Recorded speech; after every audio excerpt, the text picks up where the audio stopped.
आज राज ठाकरेंच्या शिवतीर्थावर मुख्यमंत्री आणि त्यांची भेट झाली. तास दीड तास चर्चा झाली आणि पुन्हा एकदा एकत्र येणार, महापालिकेच्या निवडणुकीच्या दृष्टीने महत्वाची बैठक, असं सगळं सुरू झालेलं आहे. आणि मग तुमच्या शिवसेनेला बाजूला ठेवून त्यांना एकत्र येणार, कशाही पद्धतीच्या सगळ्या चर्चा आहे, काय सांगा? देवेंद्र फडणवीस साहेब हे विकासाचं राजकारण करण्याच्या मनस्थितीत आहे. प्रत्येकाला बरोबर घेऊन आपण राजकारण केलं पाहिजे, हा त्यांचा मनोदय आहे. आणि त्यासाठी कोणीही असलं तर त्याच्याशी चर्चा साधण्याचा किंवा संवाद साधण्याचा त्यांचा प्रयत्न आहे.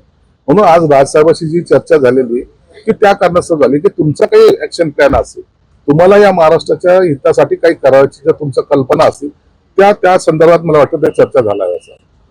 हे बघा, राजकारणामध्ये आजच्या घडीला राजसाहेबांकडे ना आमदार आहे ना खासदार आहे, परंतु तरी त्यांची भेट घेणं हे वेगळी भावना त्यांच्यामध्ये दिसून आलेली आहे. म्हणून ते आल्याने आमच्या राजकारणावर काही परिणाम होईल असं समजण्याचं काहीही कारण नाही. शिंदे साहेबांचे त्यांचे संबंध चांगले, राजसाहेबांची सर्वच लोकांशी राजकीय नेत्यांशी चांगले संबंध असल्यामुळे हा भेट मला वाटतं बहुतेक झाली असेल.